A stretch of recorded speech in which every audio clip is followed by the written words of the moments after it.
देखिए आपके सामने एक और रिवैल्यूएशन सरप्लस का सवाल, क्वेश्चन नंबर 2। On January 1, 2005। अब ज़रा ये देखना, कंपेयर करना कि इस सवाल और जो पिछला सवाल करवाया है उसमें what is the main difference ना, और इस सवाल को करवाने का मकसद कि सर क्या कहना चाह रहे हैं। On January 1, 2005, ABC company purchased a building which cost rupees 12 lakh,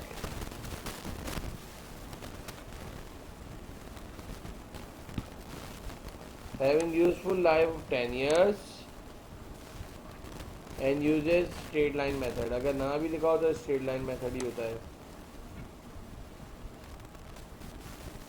On 1st January 2009, the company revalued the building and building is revalued to 18 lakh। Building जो है वो आपकी कितने से रीवैल्यूड हो गई? 18 लाख से। अब आपको क्या करना है? कंप्यूट करना है depreciation expense for the year ended December 31, 2009। Journal entry बनानी रिवैल्यूएशन की, और फिर रिवैल्यूएशन अकाउंट बनाना है, और फिर डेप्रिसिएशन एक्सपेंस भी निकालना है आफ्टर रिवैल्यूएशन। अब मेरा सवाल ये है आपसे कि आप सवाल के अंदर चेंजेस देखिएगा कि कहाँ कहाँ पे आपके पास सवाल के अंदर चेंजेस आई है।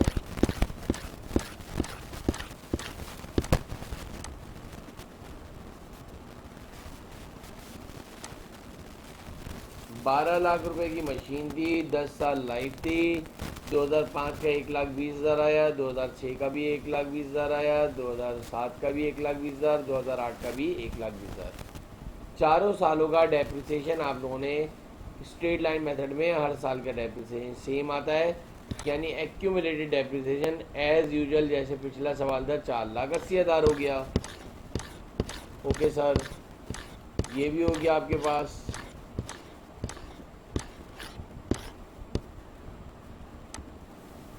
अब जो नेक्स्ट क्या है, आपने जब एक्यूमुलेटेड डेप्रिसिएशन भी कर दिया तो अब आपको जो है उस बिल्डिंग की निकालनी है नेट बुक वैल्यू। तो कॉस्ट ऑफ बिल्डिंग 12 लाख थी, एक्यूमुलेटेड डेप्रिसिएशन वही एज यूजुअल 4,80,000 लगा है। अभी आपको डिफरेंस खुद समझ में आ जाएगा ये सवाल करवाने का मकसद। तो आपके पास एक बार होल्ड करो। हेलो साहब, भाई 8:45 से बैठा हुआ, आज तो 15 मिनट पहले आ गया। कौन सी क्लास लीजिएगा? 24 ना? कहाँ पे बैठा हुआ? हाँ, क्यों?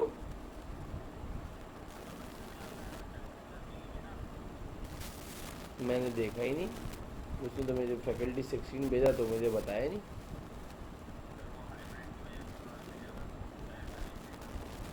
चलो ओके ओके।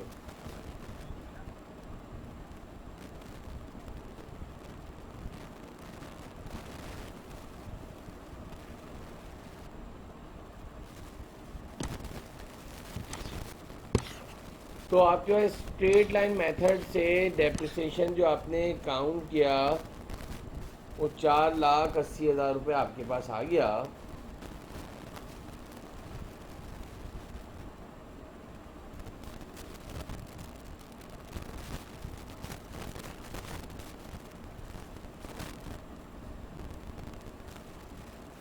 अब आपने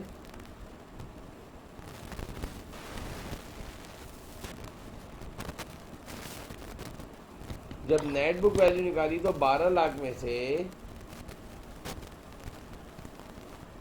आपने 3,05,000 आपने ये डेप्रिसिएशन निकाल दिया। रीवैल्यूड अमाउंट जो है building is to be revalued to, अब जो हो गई है वो 18 लाख हो गई है। 10,25,000 नहीं हुआ है। अब बिल्डिंग जो रीवैल्यूड हुई है वो हो गई है 18 लाख।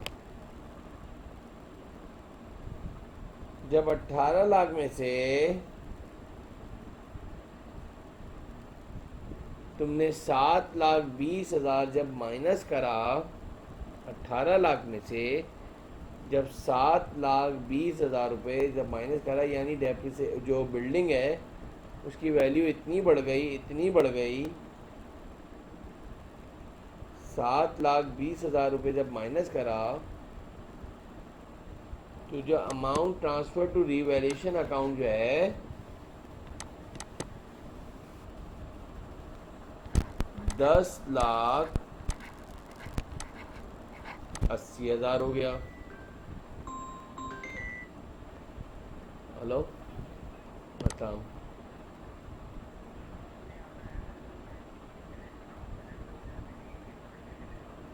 ठीक है, ओके ओके।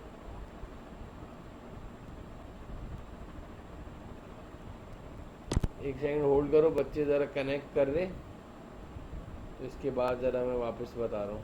होल्ड करो।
एक सेकंड, बच्चे जो है ना वो हाइब्रिड क्लास समझ के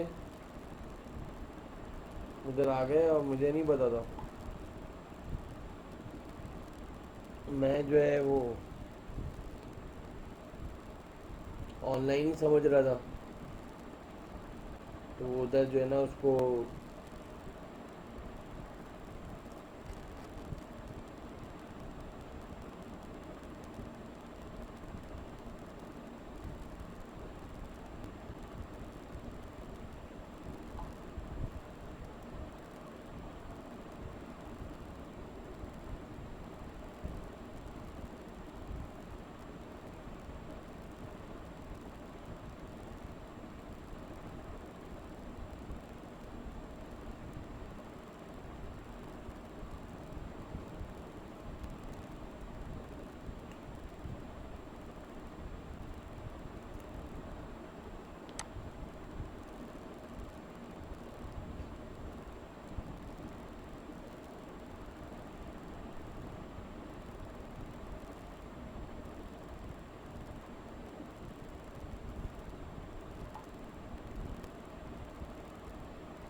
जी सर, बस 5 मिनट कनेक्ट कर रहा हूँ।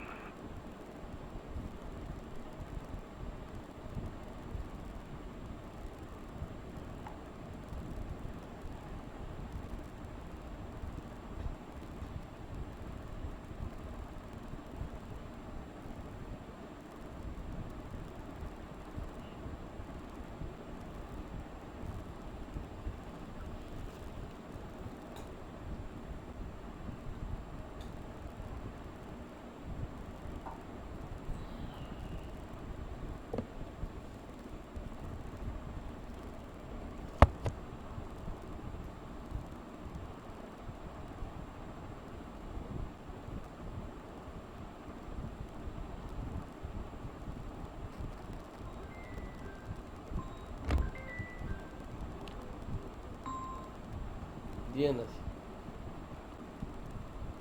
हेलो।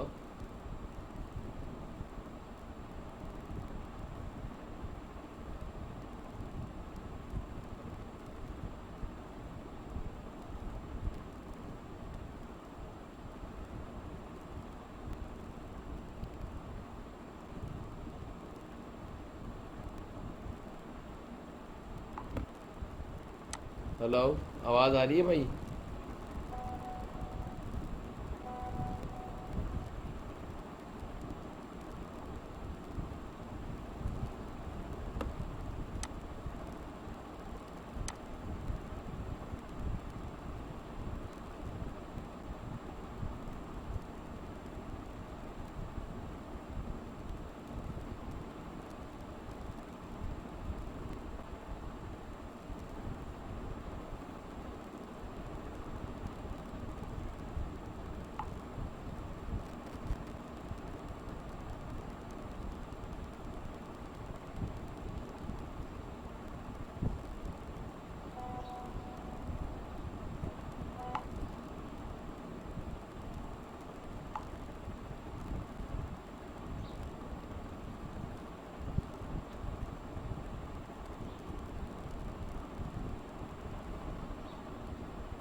डन। आवाज़ आ रही है बेटा?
जय वो असल में उसका वेट कर रहा हूँ।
अच्छा जी, अब ज़रा देखो बेटा।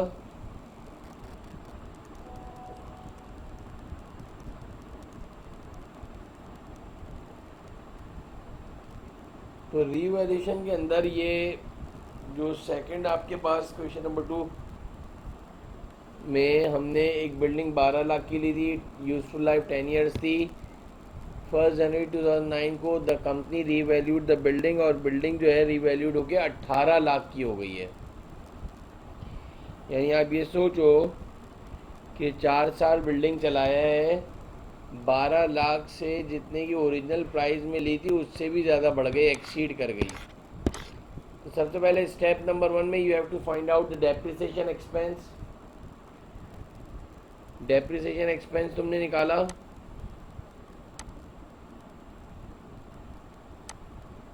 और डेप्रिसिएशन जो है पहले साल का 1,20,000, दूसरे साल का भी 1,20,000, तीसरे साल का, चौथे साल का भी। एक्यूमुलेटेड डेप्रिसिएशन 4,80,000 आ गया था। नेट बुक वैल्यू किस तरह निकाली? Cost of building is 12 lakh less accumulated depreciation 4,80,000 करा, तो नेट बुक वैल्यू 7,20,000 आ गई। अब आपको amount transfer in revaluation account करना था। यार बिल्डिंग जो है वो 1 जनवरी 2009 को आपकी बिल्डिंग जो है वो रीवैल्यूड होके 18 लाख की हो गई है, और आपकी बिल्डिंग की नेट बुक वैल्यू आपकी बुक्स में कितने हैं? 7,20,000। The amount transfer in revaluation account is 10,80,000। 10,80,000। अब सबसे पहली बात जो आपके पास जो इसमें चेंज आएगा वो ये आएगा, ज़रा गौर से सुनिएगा। वो चेंज ये आएगा कि आपके पास टोटल जो डेप्रिसिएशन एक्यूमुलेटेड डेप्रिसिएशन है वो 4,80,000 रुपये का हुआ है, और जो रीवैल्यूड की अमाउंट है वो 10,80,000 रुपये की है। सर तो how we can prepare the how we can record the journal entry? Sir इसकी एंट्री क्या बनेगी? इससे क्या, अलाउंस फॉर डेप्रिसिएशन अकाउंट जो है वो तो हमारे पास सिर्फ और सिर्फ जो 4 सालों का जो अलाउंसेस रह गया है ऊपर वो 4,80,000 रुपये का है। ज़रा गौर से सुनिएगा, रेड से लिख दूँ ताकि तुम्हें याद रहे। हमने ऊपर 4 सालों का जो डेप्रिसिएशन निकाला है वो 4,80,000 आ रहा है, और जो रीवैल्यूड अमाउंट है, amount transfer in revaluation account आ रही है। इस सवाल में 18 लाख से आपने ये 7,20,000 नेट बुक वैल्यू माइनस करा तो 10,80,000 रुपये का amount transfer in revaluation account हो रहा है। यानी रीवैल्यूएशन अकाउंट के अंदर आपको 10,80,000 रुपये लिखने हैं। तो सर ये तो एंट्री टैली नहीं है। एंट्री तो टैली नहीं है, क्योंकि इधर आपके पास 10,80,000 आ रहा है, और ऊपर डेबिट में आपके पास 4,80,000 है। तो 6 लाख रुपए का जो डिफरेंस आ रहा है बच्चों, वो आप बिल्डिंग की कॉस्ट में बढ़ा देंगे। दो ही केस होते हैं, याद रख लेना। बिल्डिंग अकाउंट को बढ़ा दोगे, यानी नॉन करंट एसेट अकाउंट को बढ़ा दोगे। This is the double entry. अब अगर आप देखो तो क्या क्या चेंजेस आएंगी बिल्डिंग के अकाउंट में।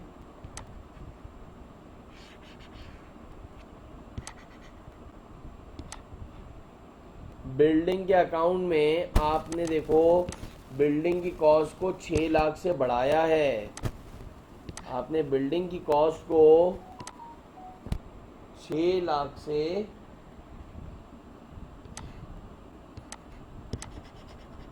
बढ़ाया है।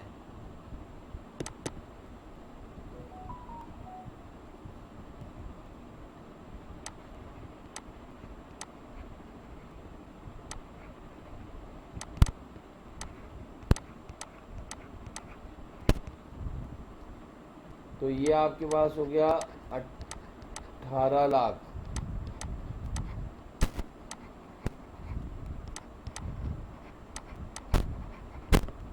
बिल्डिंग की कॉस्ट अल्टीमेट खुद ब खुद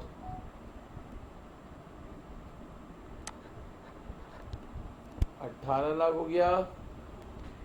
अलाउंस फॉर डेप्रिसिएशन को आपने ऊपर देख लो, डबल एंट्री में अलाउंस फॉर डेप्रिसिएशन को डेबिट करा है। तो अलाउंस फॉर डेप्रिसिएशन 4,80,000 रुपये से लिख दिया आपने। रेफरेंस में नाम लिख दिया आपने रीवैल्यूएशन अकाउंट,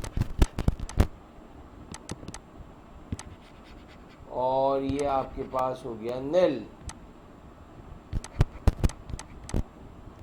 और बिल्डिंग अकाउंट में 18 लाख आ गए। रीवैल्यूएशन में आपके पास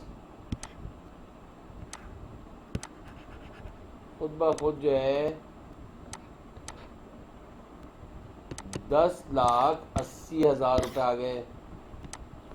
रीवैल्यूएशन अकाउंट में आपके पास 10,80,000 आ गए।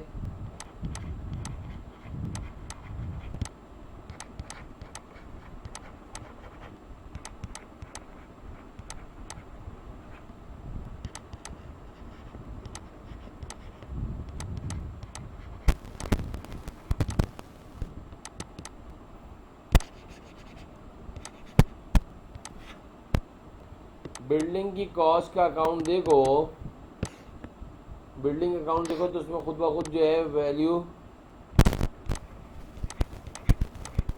18 लाख की आ गई है। अलाउंस फॉर डेप्रिसिएशन नील हो गए। तो आपके पास बिल्डिंग 18 लाख की आ गई है। आप यही तो चाह रहे थे कि बिल्डिंग आपके पास किसी तरह से रीवैल्यूड अमाउंट उसकी 18 लाख रुपए हो जाए। जिससे कि building is to be revalued to $1,18 lakh हो जाए। तो 18 लाख रुपए आपके पास 2018 की बैलेंस शीट में आपको जो है वो 18 लाख रुपए रिफ्लेक्ट कर रहे होंगे। अब आपको जब डेप्रिसिएशन एक्सपेंस निकालना है आफ्टर रीवैल्यूएशन इन 2009 का, तो अब इसके अंदर आपको ज़रा सा चेंजेस आएगी कि सर अब क्या इसमें चेंज आएगा। जो डेप्रिसिएशन निकालेंगे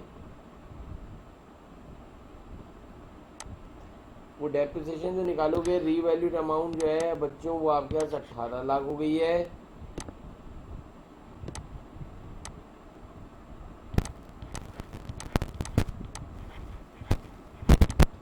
न्यू स्क्रैप वैल्यू नील थी। रिमेनिंग यूजफुल लाइफ 6 ईयर्स थी।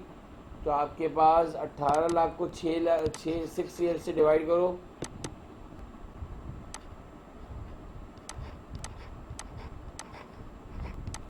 एक साल का डेप्रिसिएशन मेरे ख्याल से 3 लाख आ गया। एक साल का डेप्रिसिएशन आपके पास 3 लाख आ गया। अब आप ज़रा देखो, रीवैल्यूएशन से पहले फौजान, रीवैल्यूएशन से पहले डेप्रिसिएशन चार्ज होता था 1,20,000। Due to revaluation the depreciation is been excessly charge. 1,20 से फौरन जंप लगा के 3 लाख पे चला गया। 1,20,000 से जंप लगा के डायरेक्ट आपके पास 3 लाख पर पहुंच गया। तो आपके पास कितना एक्सेस डेप्रिसिएशन चार्ज हो गया ज़रा देखो। एक्सेस डेप्रिसिएशन जो आपके पास चार्ज हुआ है ड्यू टू रीवैल्यूएशन, पहले 1,20 होता था, अब 3 लाख हुआ है। पहले 1,20,000 होता था, अब आपके पास 3 लाख का हुआ है। 1,80,000 का एक्सेस डेप्रिसिएशन चार्ज हो गया, जिसकी आप एंट्री पास करोगे, रीवैल्यूएशन को ख़त्म करोगे, रीवैल्यूएशन को डेबिट करोगे 1,80,000 से और रिटेन अर्निंग को बढ़ा दोगे 1,80,000 से। मज़े की बात यह है कि ऊपर जो तुमने रीवैल्यूएशन के अकाउंट में 10,80,000 रुपये पड़े हुए हैं, यानी अगर आप टी अकाउंट का अगर जायज़ा लो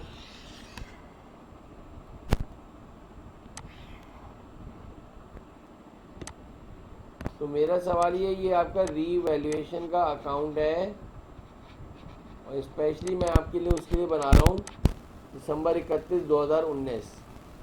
तो बैलेंस जो है वो 10,80,000 रुपये का पड़ा हुआ था 1 जनवरी 2009 को, जो कि रीवैल्यूड हुआ था। अब आपने रीवैल्यूएशन को 1,80,000 रुपये से ख़त्म कर दिया, और उसको ट्रांसफ़र करा है आपने रिटेन अर्निंग से। तो ट्रांसफ़र करा आपने रिटेन अर्निंग से।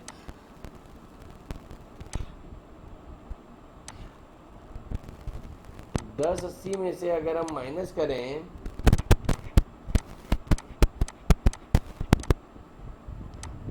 1,80,000,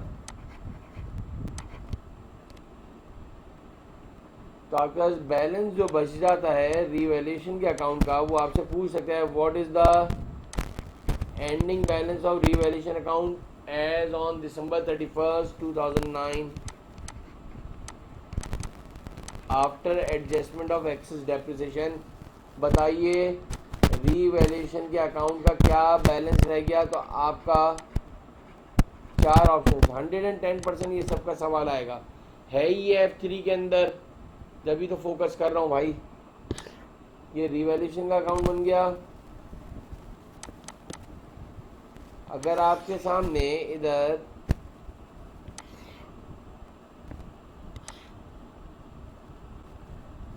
अलाउंस फॉर डेप्रिसिएशन का टी अकाउंट बनाया जाए,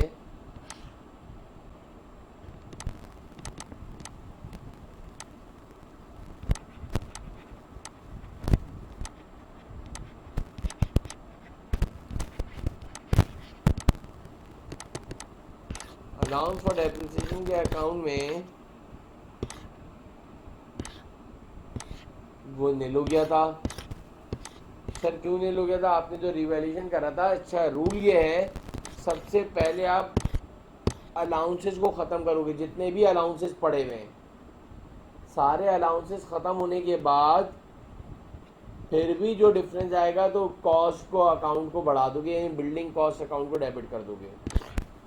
अब मेरा सवाल ये, अलाउंसेस में तो कोई बैलेंस था ही नहीं, यानी नील था। बैलेंस जो है वो आपके पास नील था। और इस दफ़ा का जो डेप्रिसिएशन लगा है वो 3 लाख का लगा है।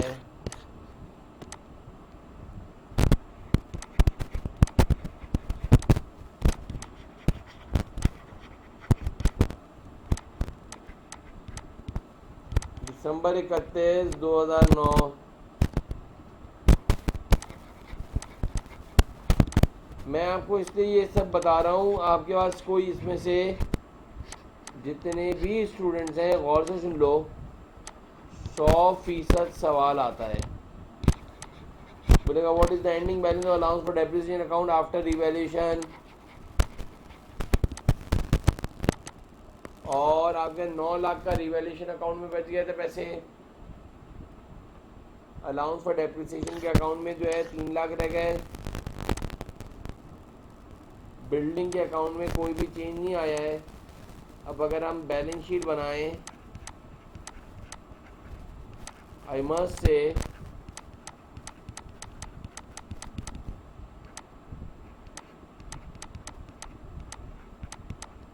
दिसंबर 31, 2009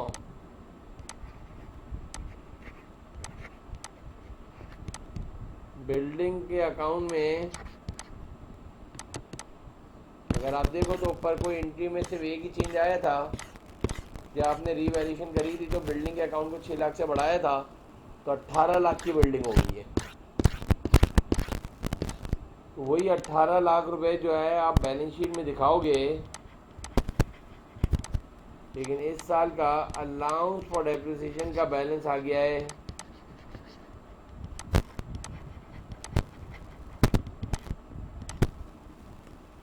तो 3 लाख का है। तो आपके पास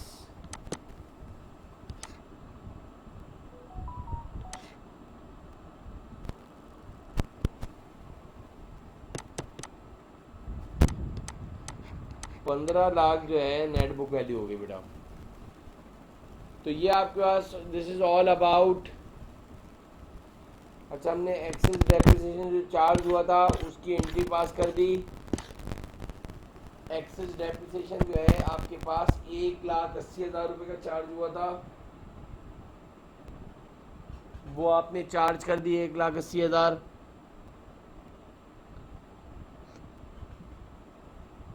उसको आपको रिटेन अर्निंग के अंदर जो है वो ट्रांसफ़र करना था, तो हमने रिटेन अर्निंग के अंदर ट्रांसफ़र कर दिया और रीवैल्यूएशन अकाउंट को आपने डेबिट कर दिया। तो रीवैल्यूएशन में बैलेंस जो है 10,80,000 रुपये का था। 10,80,000 में से जब 1,80 आपके पास रीवैल्यूएशन अकाउंट डेबिट हो गया तो आपका अल्टीमेट रीवैल्यूएशन का बैलेंस जो है वो 9 लाख रुपए का रह गया मेरा बेटा, और ये बैलेंस शीट आ देगा। क्लियर है बेटा जितने स्टूडेंट्स बैठे हुए हैं? This is called revaluation surplus और you can say that revaluation account. Is it clear बेटा?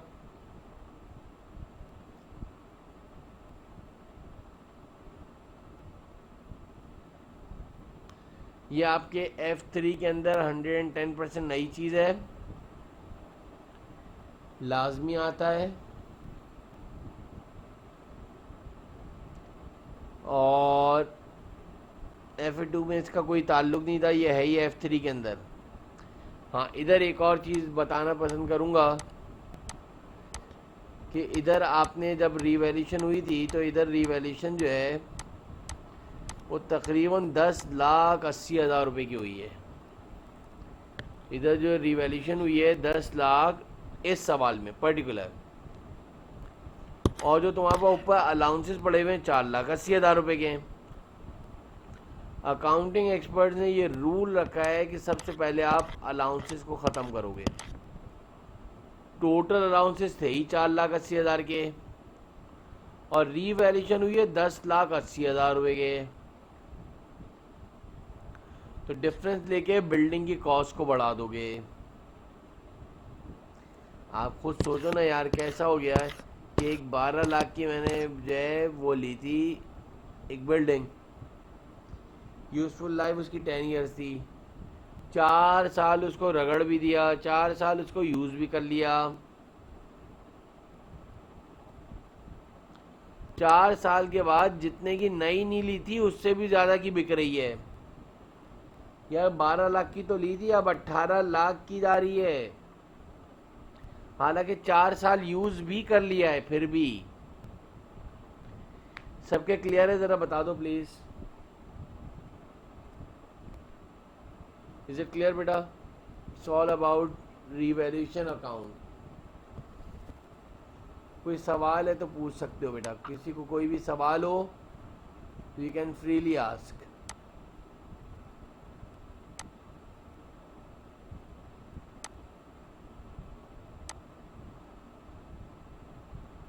चलो गुड।